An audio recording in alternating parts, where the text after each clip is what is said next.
नमस्ते प्यारे छात्रों। आज हम हिंदी लोक भारती 10वीं कक्षा की पहली इकाई का दूसरा पाठ लक्ष्मी पाठ की जानकारी लेते हैं। लक्ष्मी पाठ के लेखक है गुरुबचन सिंह।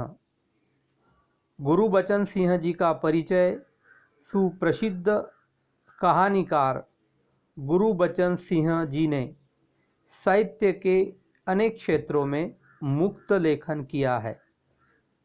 आपकी भाषा सरल एवं प्रवाही है। ऐसे लेखक गुरुबचन सिंह जी ने प्रस्तुत लक्ष्मी इस संवादात्मक कहानी में एक और दोस्तों को दिया हुआ वचन का पालन और दूसरी ओर प्राणी मात्र के प्रति दया की भावना व्यक्त किया है। प्रस्तुत कहानी में दर्शाया गया है कि पालतू प्राणी अनुपयोगी हो जाने के बाद भी हमें उनकी मानवता की भावना से पालन पोषण करना चाहिए। यही संदेश लेखक गुरुबचन सिंह जी ने प्रस्तुत लक्ष्मी कहानी के माध्यम से दिया है। तो हम पाठ पढ़ते हैं। उस दिन लड़के ने तेज में आकर लक्ष्मी की पीठ पर 4 डंडे बरसा दिए थे। तेज यानी गुस्सा। गुस्से में आकर लड़के ने लक्ष्मी को 4 डंडे मारे। वह बड़ी भयभीत और घबराई थी। जो भी उसके पास जाता सिर हिला उसे मारने की कोशिश करती या फिर उछलती कूदती गले की रस्सी तोड़कर खूंटे से आज़ाद होने का प्रयास करती। आज़ाद होने का प्रयास करती यानी मुक्त होने का प्रयास करती, स्वतंत्र होने का प्रयास करती। करामत अली इधर 2-4 दिनों से अस्वस्थ था। अस्वस्थ यानी बेचैन था, बीमार था।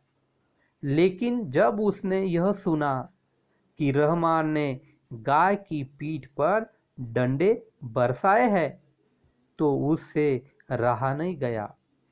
वह किसी प्रकार चारपाई से उठकर धीरे धीरे बथान में आया। बथान यानी जहाँ गाय और बैल को रखा जाता है, जिसे हम गोठा कहते हैं। तो वह धीरे धीरे बथान में आया। आगे बढ़कर उसके माथे पर हाथ फेरा, पुचकारा और होले से उसकी पीठ पर हाथ फेरा। होले से यानी धीरे से लक्ष्मी की पीठ पर हाथ फेरा। लक्ष्मी के शरीर में एक सिरन सी दौड़ गई। सिरन यानी कंपन या कपकपी। लक्ष्मी के शरीर में कंपन आ गया। ओहो, कमबख्त ने कितनी बेदर्दी से पीटा है। कमबख्त यानी अभागा या बदकिस्मत। तो बदकिस्मत ने कितनी बेदर्दी से, बेदर्दी यानी निर्दयता से पीटा है। पीटा है यानी मारा है। उसकी बीबी रमजानी बोली, लो चोट की जगह पर यह रोगन लगा दो, बेचारी को आराम मिलेगा। रोगन यानी दवा, तेल मिलाई हुई दवा। करामत अली गुस्से में बोला, क्या अच्छा हो अगर इसी लाठी से तुम्हारे रहमान के दोनों हाथ तोड़ दिए जाए। कहीं इस तरह पीटा जाता है, कहीं इस तरह मारा जाता है। अगर इसी लाठी से तुम्हारे बेटे रहमान को मारा तो उसके हाथ तोड़ दिए तो। इसी प्रकार करामत अली गुस्से में अपने बीबी से कहता है। रमजानी बोली, लक्ष्मी ने आज भी दूध नहीं दिया तो उसकी सजा इसे लाठियों से दी गई। सजा यानी दंड। तो उसने दूध नहीं दिया इसलिए उसे लाठियों से मारना, यह कहाँ का न्याय है। रहमान से गलती हो गई, इसे वह भी कबूलता है।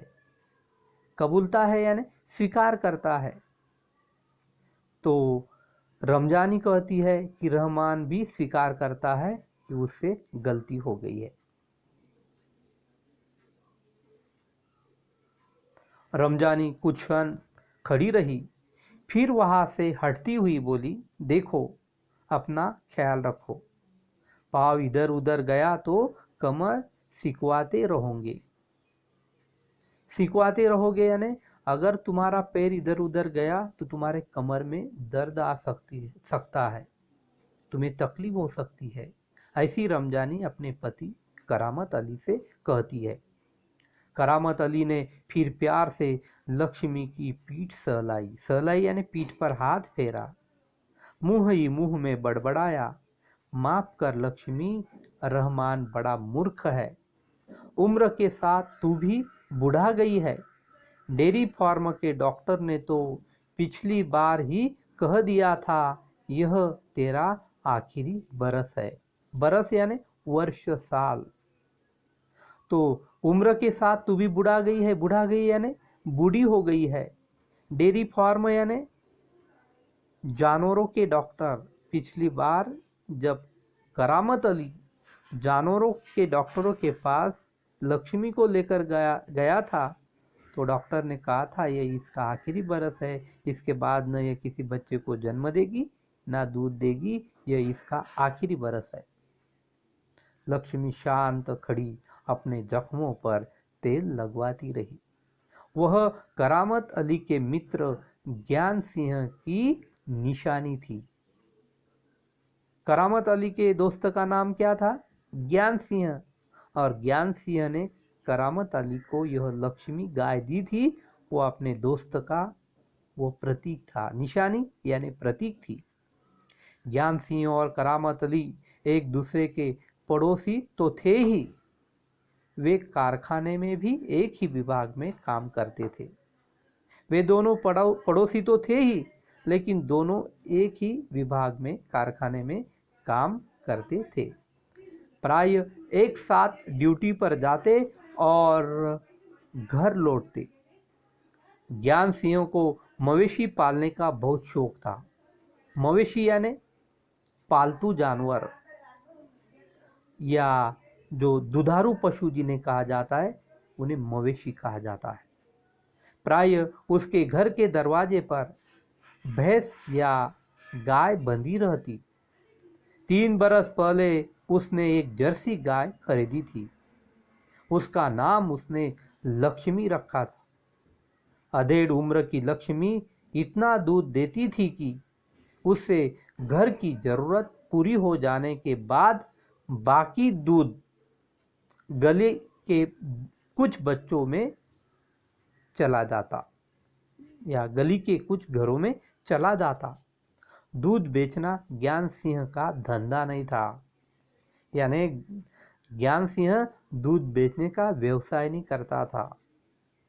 जिन्हें दूध की आवश्यकता यानी उसे जितना जरूरत दूध की होती थी, आवश्यकता होती थी, उतना रखता और बाकी का वो आसपास के घरों में वो दूध दे देता था। और इसी प्रकार दूध बेचना उसका धंधा नहीं था। लेकिन आजकल हम देखते हैं कि लोग दूध बेचने का व्यवसाय करते हैं, लेकिन वो नेकी से नहीं करते हैं।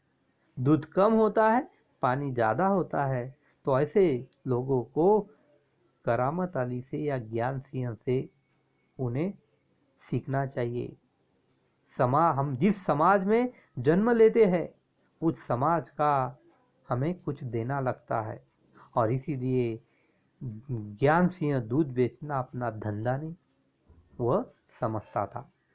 केवल गाय को चारा और दर्रा आदि देने के लिए कुछ पैसे जुटा लेता था।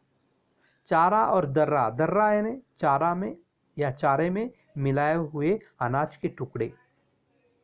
नौकरी से अवकाश के बाद ज्ञान सिंह को कंपनी का वह मकान खाली करना था। अवकाश यानी नौकरी से निवृत्ति होने के बाद उसे कंपनी का जो घर है वो उसे खाली करना था। समस्या थी तो लक्ष्मी की। वह लक्ष्मी को किसी भी हालत में बेच नहीं सकता था। उसे अपने साथ ले जाना भी संभव नहीं था। जब अवकाश में 10-15 दिन ही रह गए तो करामत अली से कहा, मियाँ, अगर लक्ष्मी को तुम्हें सौंप दूं तो क्या तुम उसे स्वीकार करोगे? क्या तुम उसे स्वीकारोगे? मियाँ करामत अली ने कहा, नेकी और पूछ पूछ, भला इससे बड़ी खुश नसीबी मेरे लिए और क्या हो सकती है? मेरे लिए इससे बड़ा क्या भाग्य हो सकता है, नसीब हो सकता है? करामत अली पिछले 1 वर्ष से उस गाय की सेवा करता चला आ रहा था। गाय की देखभाल में कोई कसर नहीं छोड़ रखी थी। कसर यानी कमी नहीं छोड़ रखी थी। करामत अली को लक्ष्मी की पीठ पर रोगन लगाने के बाद भी इत्मीनान नहीं हुआ। इत्मीनान यानी तसल्ली नहीं हुई। वह उसके सिर पर हाथ फेरता रहा। लक्ष्मी स्थिर खड़ी उसकी ओर जिज्ञासापूर्ण दृष्टि से देखती रही। करामत अली को लगा जैसे लक्ष्मी कहना चाहती हो, यदि मैं तुम्हारे काम की नहीं हूं तो मुझे आजाद कर दो, यानी मुक्त कर दो। मैं यह घर छोड़कर कहीं चली जाऊंगी। करामत अली ड्यूटी पर जाने की तैयारी में था। तभी रमजानी बोली, रहमान के अब्बा, अगर लक्ष्मी दूध नहीं देगी तो हम इसका क्या करेंगे? क्या खूंटे से बांधकर हम इसे खिलाते पिलाते रहेंगे? तो इसी प्रकार रमजानी अपनी पति से कहती है कि लक्ष्मी अगर दूध नहीं देती तो हम इसका क्या करेंगे? क्या वैसे बैठे बैठे उसे हम खिलाएंगे? तो इसी प्रकार करामत अली से रमजानी कहती है। इस परिच्छेद में कुछ उर्दू शब्द आए हैं। तो मवेशी, शौक, ज़रूरत, खुश नसीब, ये उर्दू शब्द है। आगे तो इस पाठ पर आपको स्वाध्याय के लिए प्रश्न पूछे जा सकते हैं। कृति 1, संजाल पूर्ण कीजिए। मार के कारण लक्ष्मी के व्यवहार में आया परिवर्तन। तो 4 परिवर्तन आपको इस संजाल के कॉलम में लिखना है। आकृति पेन से निकालना है। कृति 2, संजाल पूर्ण कीजिए। परिच्छेद से प्राप्त ज्ञान सिंह संबंधी जानकारी। ज्ञान सिंह के संबंध के बारे में आपको 4 पॉइंट इस संजाल में अच्छी तरह से लिखना है। आकृति पेन से निकालना है, क्योंकि परीक्षा में पेन से ही आकृति निकालना पड़ता है। कृति 3, आकृति पूर्ण कीजिए। ज्ञान सिंह की समस्याएं। ज्ञान सिंह की कौन सी 2 समस्याएं थी वो वहाँ आपको कॉलम में लिखना है। 2, ज्ञान सिंह के दूध बेचने के उद्देश्य। ज्ञान सिंह के दूध बेचने के 2 उद्देश्य आपको यहाँ लिखना है। कृति 4, शब्द संपदा। शब्द संपदा का पहला उपप्रश्न, निम्नलिखित शब्दों के समानार्थी शब्द लिखिए। 1, बरस। 2, गाय। 3, दूध। 4, जरूरत। शब्द संपदा का दूसरा उपप्रश्न, निम्नलिखित शब्दों का वचन बदलकर लिखिए। 1, निशानी। 2, समस्या। 3, बेटी। और 4, जरूरत। कृति 5, स्वमत अभिव्यक्ति। स्वमत अभिव्यक्ति के लिए प्रश्न है,